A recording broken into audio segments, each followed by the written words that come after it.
చలికాలపు కోడలి వంటలు.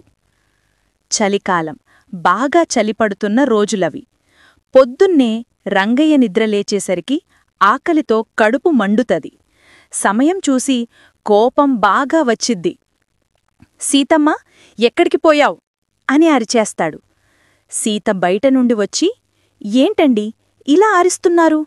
రోజూ నేను దేవాలయంలో డ్యూటీకి వెళ్లే కదా, నిద్రలేపలేదేంటి అని కోపంగా అంటాడు.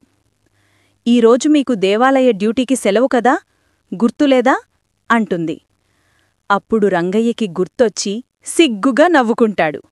అయ్యో, నిజమే, ఆకలితో కోపం వచ్చేసింది, ఏదైనా తినుబండారాలు ఇవ్వు. సీత చిరాకు పడుతూనే కొంచెం చిరుతిండి తెచ్చిపెడుతుంది. ఆకలి ఎక్కువగా ఉండడంతో రంగయ్య అవలీలగా తినేస్తాడు.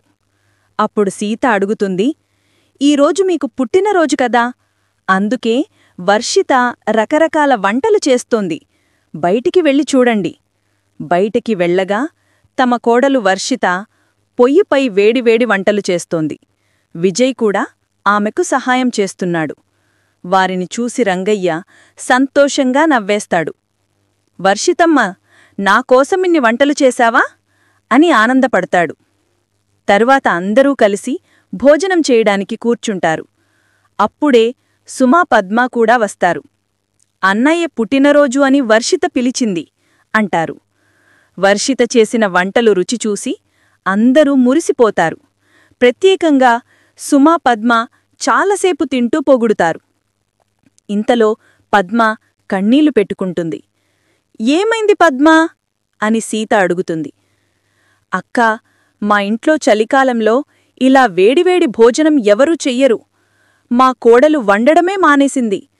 చల్లటి అన్నమే తింటున్నాం, దాంతో నాకు జ్వరం కూడా వచ్చింది అని బాధగా చెప్తుంది.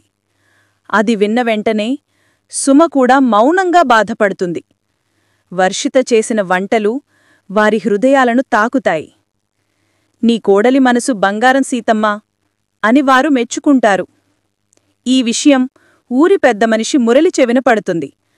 అందరినీ పిలిపించి, చూడండి, చలికాలంలో వేడివేడి భోజనం చెయ్యాలి, వర్షితాలా మీరు కుటుంబాలను జాగ్రత్తగా చూసుకోవాలి, ఆమె కోడళ్లకు ఆదర్శం అని పొగడ్తలతో అభినందిస్తాడు.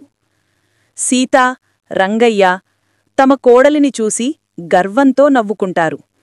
అలా చలికాలం మొత్తం వర్షిత ప్రతిరోజూ కొత్త వంటకాలు చేసి కుటుంబమంతా కలిసి ఆనందంగా తింటూ గడుపుతారు.